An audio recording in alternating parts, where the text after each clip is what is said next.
Hey guys, it's Nat, and today I thought I would share with you my last wrap up of 2024. So these are all the books I ended up finishing in the month of November and December. So I have around 14 books that I'm going to share with you guys. Some of these books I have talked a lot about in my other videos, but others I feel like I haven't really talked too much about. So I'm going to start off with the books I finished in November and then the books I ended up reading in December. I believe there are 3 books that I finished in November. November was kind of like a hard month for me. It nearly always is, nearly every year. So I'm still very happy I ended up at least reading 1 book, and then 11 books that I somehow finished in December. So without further ado, let's just get on into my last wrap up of 2024. So the first book I ended up completing in November is Power Play by Chelsea Courtauld. This is the second book in the DC Stars series. So in this one we follow Piper, who is a reporter for the DC Stars. She's the one that asks questions to the hockey players. Then we have Liam, who's kind of a little bit of a broody hockey player for the DC Stars. He always refuses to do these interviews, which does end up costing him a little bit of money. But yeah, Piper ends up being divorced, and she kind of wants to get better at the intimate part of relationships, and she and Liam have kind of had this friendship and they become closer throughout the story, and she just feels comfortable with asking him to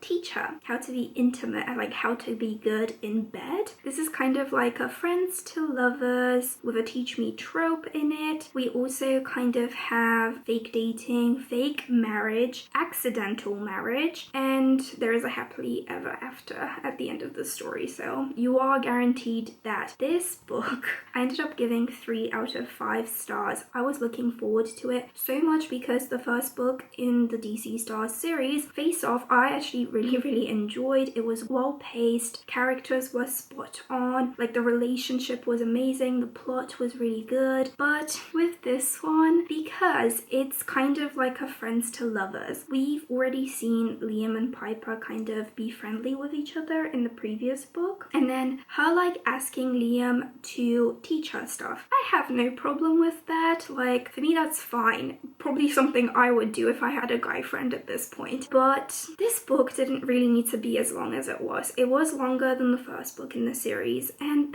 there literally was no point in it being this long because they started being intimate with one another straight on in the story. Also, for me, it felt like Chelsea Courtauld just put too many tropes in this story. Like, did we really have to have like a fake dating trope with accidental marriage in Vegas at that? And also just, I don't know, I felt like because with sex scenes, there's only so many variations of them that you can include in a story. Like, it's literally just 2 people being together, right? So if you're constantly reading about it for like 500 pages nearly, it just ends up being repetitive, and it was just too much. Like, I think could have easily been condensed to 300, 400 pages, and some tropes could have been taken out because it was just way too much going on. But yeah, I did really like Piper and Liam as characters, and I did feel their relationship. I really was rooting for them, but yeah, it was just too much going on. So yeah, sadly I ended up giving this book 3 out of 5 stars. Definitely not as good as Face Off. Then I ended up picking up Grass by Kyum Suk Gendry Kim. So I've already talked a lot about this book in my other videos, but if you don't know what this is about, this is a graphic novel following the lives of comfort women. So it kind of starts off with their childhood and like how they became comfort women. So if you don't know what comfort woman is, it's basically a woman that is forced into prostitution by the Japanese military, army, government, and it not not only happened to Koreans, but it also happened to other women from Asian countries, and it basically follows their life as they're being held captive, what they went through, and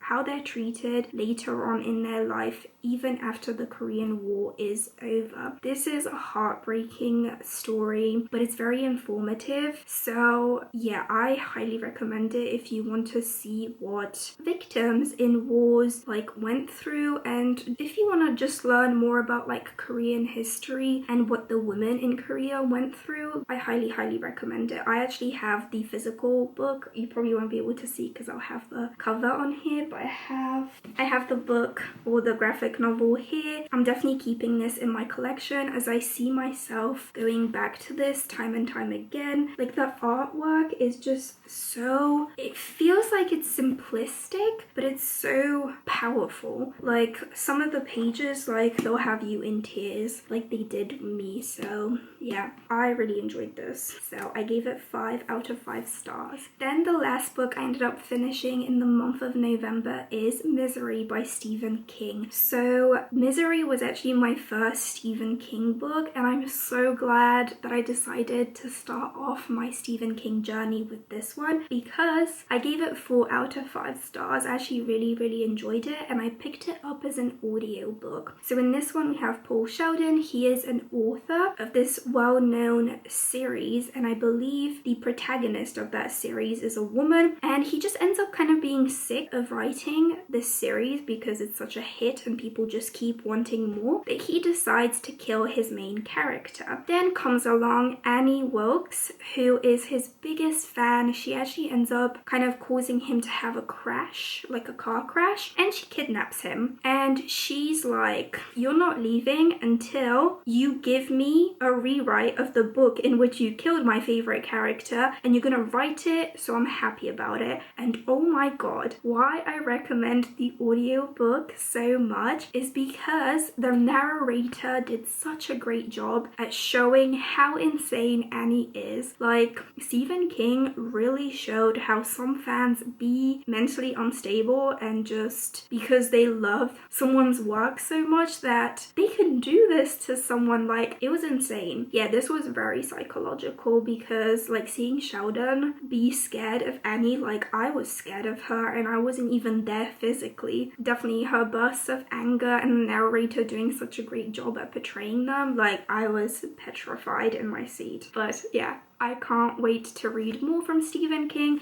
I think the next book I'm going to read by him is The Institute, because one of my friends said it's really good. So yeah, I'm so happy to finally have read a Stephen King book, and yeah, Misery, highly recommend it. So the first book that I ended up finishing in December is That's Not My Name by Megan Lally. Again, I've already talked about this book kind of a lot in my last videos, but if you don't know what this story is about, it's a mystery thriller novel, a debut as well, that follows this girl that has a car crash, and she kind of has like amnesia. She doesn't remember who she is, she doesn't know who her family is, and she just doesn't know what happened. So she ends up being at a police station. The police officer is trying to figure out like who she is. This man comes frantically into the police station and he's like, my daughter's missing, help me. He looks at the girl, he's like, that's her, that's Mary. He gives all this documentation showing like, look, this is her. So he ends up taking her back, and we basically follow Mary's perspective, but we also follow Drew's perspective, who is trying to uncover what happened to his missing girlfriend. And then we kind of realize that these two perspectives start kind of like linking together. And yeah, I think I really personally enjoyed this story as an audiobook because it was thrilling, it was suspenseful, it kept me at the edge of my seat. I just kept wanting to continue with the story because I wanted to see how it ends. And yeah, the ending for some might be predictable, but for me, I didn't predict it all the way to how it ended. So I had to give this book 5 out of 5 stars. I really like Megan Lally's writing, and I'm definitely going to be picking up more books from her. So if you're looking for like a mystery thriller novel that's not more adult, is a little bit more palatable. Pick up this one. It's a young adult, but it's still very thrilling. So the next book I ended up picking up and finishing is Business Casual by B.K. Borison. This is the 4th book in the Love Light series, and in this one we follow two opposites. So we have Nova, who is a tattoo artist, and she wants to open up her own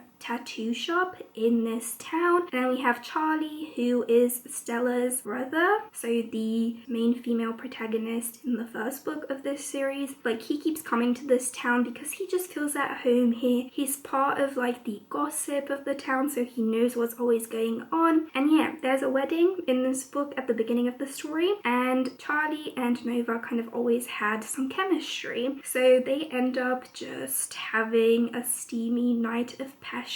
But of course they end up going back to each other, especially since Charlie is in town for like, I feel like a month. And yeah, it's just these characters like kind of dealing with some things in their lives. Like Nova, she really owes it to Beckett that she's this successful as a tattoo artist, so she feels this immense pressure for her business to be successful. No one's putting this pressure on her, it's just literally her being a perfectionist and an overachiever. I actually really enjoyed that. I also enjoyed the whole concept of her tattoo shop. And then we have Charlie, who's just literally always looking to feel at home, and who doesn't look for that? Because I'm definitely always looking for that. I feel like I'm really disappointed that this didn't work for me, because Mixed Signals, the 3rd book in the Love Light series, like, it worked, oh my god, so well for me. I absolutely loved it. It's a friends to lovers story. The 1st book worked for me. The 2nd book I actually DNF'd. I had no interest in reading. But yeah, this one just, I don't know. I feel like there wasn't an actual plot, and sometimes the characters were just making problems, so there was like some intrigue for the reader to keep reading because you wanted to know how they would figure out the problems. I actually really like Charlie because him being a people pleaser and him also looking to feel like he's at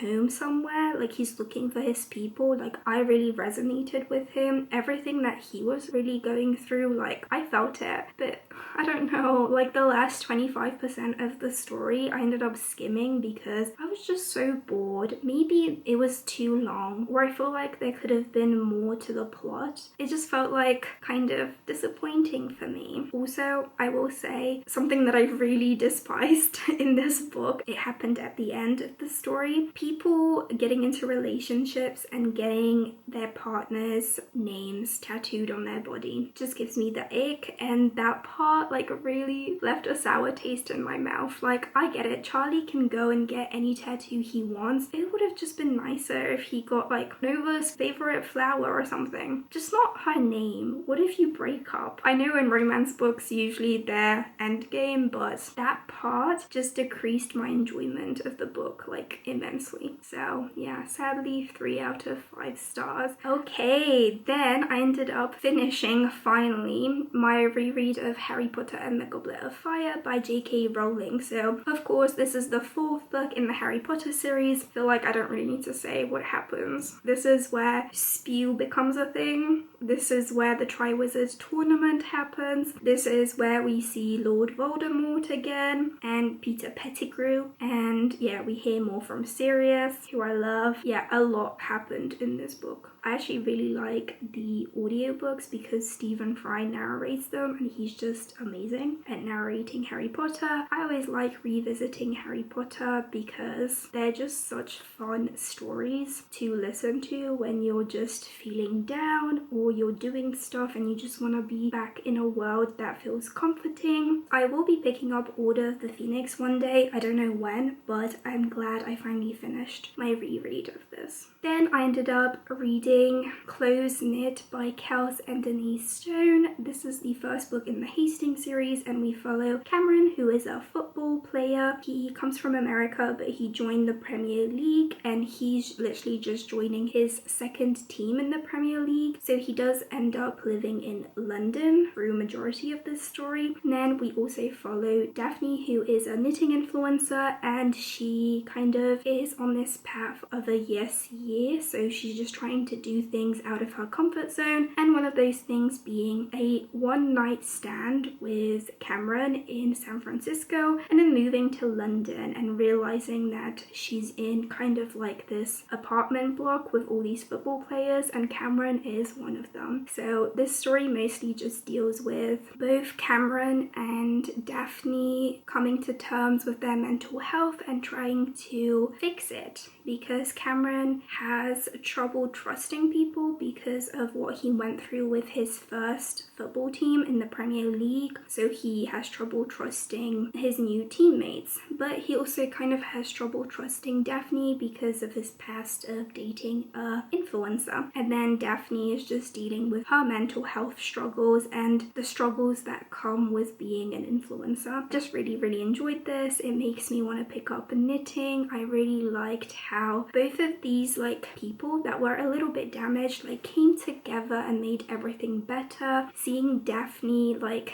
have knitting sessions with the other football players just makes me more excited to pick up the rest of the series. I know we're not following the football players, we're following the Hastings siblings, but hopefully we'll see a little bit of them maybe in the future. But yeah, I ended up giving this book 4 stars. I feel like it's more of a 4.5 though. Then I ended up picking up another audiobook, and it is Divine Rivals by Rebecca Ross, which I ended up giving 3.5 stars. So in this one, it's kind of like a war novel, but it's also got a fantasy aspect, and there is a romance. So in this world, gods are at war with each other. We follow Iris, who is going to become a war correspondent, and she ends up going to war so she can correspond on it. And Roman Kit ends up going after her. They used to be rivals at this publishing house that they used to work for. We end up like seeing their romance bloom in this tragic time. To me personally, I didn't really find the romance swoon worthy like a lot of people that I follow have said about the romance in this story. I just don't find it romantic that two people fall in love through letters. I know most people would find that swoon worthy, but not me. But I did really enjoy that they had like these magical typewriters that helped them communicate. Like they would be sitting in their closets like writing letters, and they would literally be getting those letters. Like I really liked that aspect. But I also was disappointed because it didn't feel like a romantasy story. It just felt like a war story with a very tiny magical element. Also with the gods, we didn't really learn too much. I will be picking up Ruthless Vows, which is the second and last book in this duology, because I want to learn more and see like where it goes, especially since the story kind of ended on a cliffhanger. I'm glad I picked it up. If I hadn't picked it up, I feel like I wasn't really missing much. So that's why I gave it 3.5 out of 5 stars. Okay, the next book I ended up finishing is Human Acts by Han Kang, and I actually gave this 5 out of 5 stars. So this book took me by surprise because it follows different perspectives during the uprising, the Gwangju uprising in Korea in the 80s. I've already talked a lot about this book, especially in my favorite books of 2024. I just really like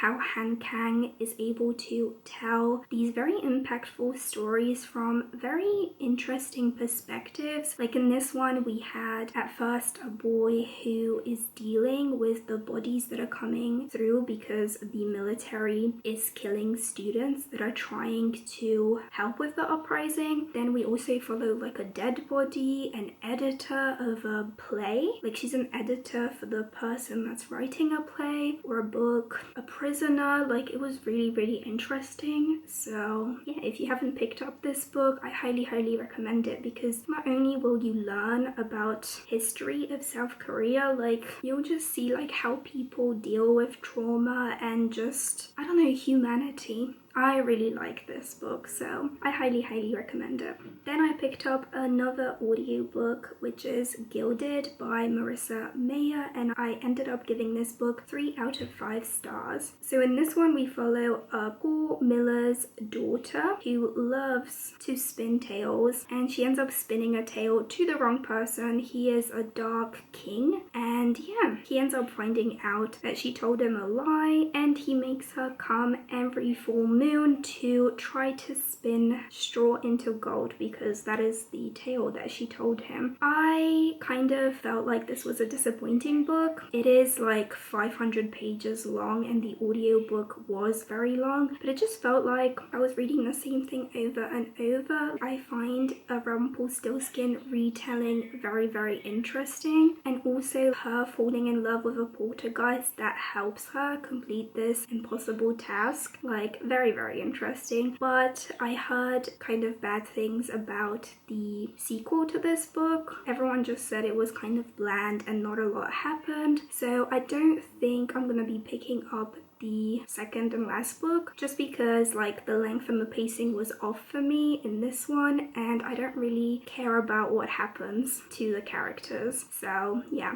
3 out of 5 stars for me. The next book I ended up finishing is The Crimson Moth by Kristen Ciccarelli, and I gave this 5 out of 5 stars. This is another story that I picked up as an audiobook and I really, really enjoyed it. It's basically about Rune, who is a crimson moth. So she helps witches because she is a witch herself, and one day she decides, you know what, to keep up this ruse of people not believing or even considering that I might be the crimson moth, and I also need to figure out some information about where witches are being kept, I'm gonna try and court a guy called Gideon. And then we also follow Gideon's perspective. He is a witch hunter, so he decides he's also gonna court Rune because he wants to find evidence, because he believes that she might be the crimson moth. And yeah, it's basically an enemies to lovers, but also like you have witches and this really interesting magic system where witches have to use blood to cast spells, and depending on how fresh the blood is, the stronger the power that they can wield. Like, it was just so interesting. Like, the audiobook was so fast paced. I love Rune so much. She's one of my favorite female protagonists. With Gideon, I kind of had a love-hate relationship. Like, I don't really care about him. I care mostly about Rune. There is a love triangle in this, which I'm not the biggest fan of, but I didn't really mind this one. Yeah, I'm definitely picking up the second book, which is coming out soon. So yeah, I highly recommend this one. Okay, the next book I ended up finishing is Vespertine by Margaret Rogerson, and I ended up giving this book 4 out of 5 stars. So this is a fantasy young adult book that follows Artemisia. She is a grey sister or a nun. She basically preps bodies when they're dead, like dead bodies. And one day, like, her convent gets attacked by possessed soldiers, so she ends up yielding a high relic. So there's a revenant in that high relic that's very powerful, and then the revenant ends up like kind of being in her body. So it's basically her story of dealing with the revenant inside her and like all this new power that she possesses. Most of this story is just her like kind of going on a journey with the revenant. I actually really enjoyed this. It's kind of slow paced, that's why it took me a while to get through, but Artemisia is a great character that goes through really good character development. The revenant was so interesting because he talks to her and he can also take over control of her body, but they end up kind of striking like this friendship. He actually looks after her, like he tells her like, girl, get some sleep, girl, eat, take care of yourself, because I don't want to be in a vessel that's like close to dying. I really like Margaret Rogerson's writing, and this definitely reminded me of her writing. It might not have any romance, but I feel like if there was a romance, there would have just been too much going on. Really enjoyed this. So if you're just looking for a fantasy with no romance, but great side characters and just great character growth, especially with the main character, pick this book up. I don't think it will disappoint. Okay, the next book, second to last book that I ended up reading is The Boyfriend by Frida McFadden, which I gave 3.5 stars to. So this is my first Frida McFadden book, and she's quite a popular thriller author. I'm glad I finally picked up a book from her. So in this one we follow Sydney, who is kind of desperate to get a boyfriend. She is 34 years old and she thinks her clock is ticking and she just wants a boyfriend. And then she thinks she finally hits the jackpot, but we end up kind of figuring out quite quickly that her new boyfriend is not perfect and yeah, he might be a killer. So at first I was really sucked into this story. I was like, oh my god, this is so interesting, especially because it follows two perspectives. So I mentioned Sydney. Sydney is in the present tense, so everything that's unfolding right now we see from her perspective, but we also have Tom's perspective. We follow him in high school where his life like ultimately changes a lot, and it was fast paced. I read this book in 2 days, but for me the problem was Sydney. Oh my god, have I ever met a more dumb character than her? And don't get me wrong, like I don't mind dumb characters, especially in thrillers, because they can make it very entertaining to read, but she was just really dumb, especially for a 34-year-old woman. I feel like her desperation got to her, and like she was telling the reader like, this is a red flag, this is a red flag, oh maybe this doesn't make him a great guy. Like listen to this guys, this is not a spoiler because this happens literally in the first chapter. I think we start off the story with her going on a date. So the guy ends up changing the date from like a drinks date to a dinner at 8. Okay, nothing wrong with that. He comes, he looks nothing like the picture he put on his dating profile because they met on a dating app, and then he tells her, Sydney, I think you're the most perfect woman in the world. I'm like, ill cringe, but she's like, oh maybe he's nice, I'm happy I'm giving him a shot, even though he kind of doesn't look like his pictures. But as she's internally thinking like, oh maybe he's a nice guy, I'm glad I'm giving him a shot, he ends up saying, except your arms, they're a bit flabby.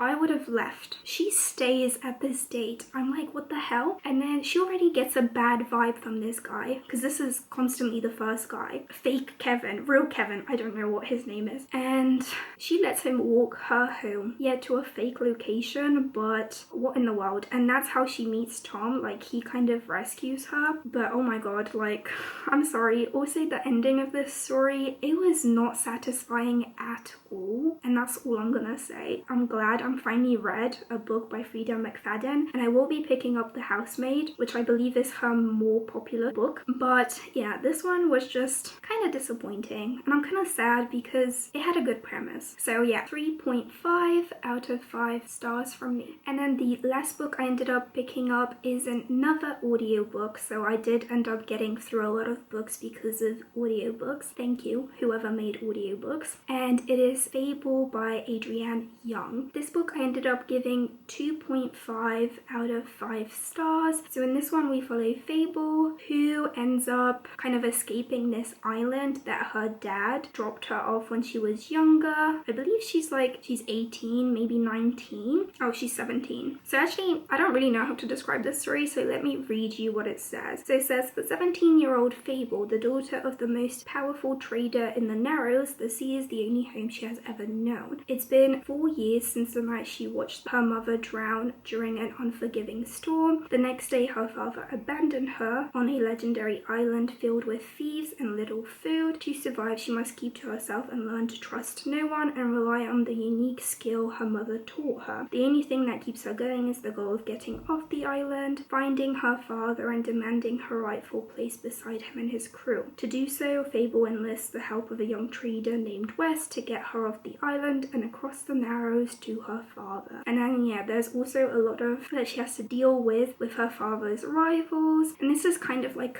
a pirate-esque story. So it was very promising, but I feel like through most of the first half of the book not a lot happened, and I feel like I didn't really learn too much about the characters. Fable, the main character, I did learn a lot about, but I wanted to know more about the love interest, who is West. That's not a spoiler, like I feel like you can figure that out very early on. And also, a lot of people really loved the romance. I did not see it. A kiss just unexpectedly happened. West literally ignores Fable through the first half of the book, and she mostly talks with his crew. Like, she had a better relationship, in my opinion, with the crew than with West. So I probably would have loved to see a romance with Fable and Willa, because she talked with Willa more and she had a better relationship with her too. Also, like Saint, so Fable's father, was awful. Like, I really despised Wes and Saint, so the love interest and the father, who are like the main parts of the story. I feel like I really didn't know them a lot, so how am I supposed to care for them? I did like Fable and like I liked where the story was going, but because I just didn't really have a lot of fun with this book, I don't think I'm going to be continuing with this series, just because there are like 3 books in total, and yeah, I just have no interest in finding out where it goes. I'm really sad that this was like disappointing, because it's been on my TBR for a while, and yeah, it was just a really big letdown. So yeah guys, those are all the 14 books that I ended up finishing in the month of November and December. Let me know if you've read any of these books and what you think of them. Like, did you like them or did you hate them? Like, did you have differing opinions to my opinions? As I would love to know. Also, let me know any books that you picked up and that you recommend, as I am always looking for new book recommendations. Also, if you stayed till the end of this video, I feel like it was a long one, I just want to say thank you, and also leave me a smiling emoji, because I don't know, I like seeing emojis in my comments. Also guys, let me know what videos you want to see from me, as I have literally no idea what to film next. I'll see you in my next video. Bye guys.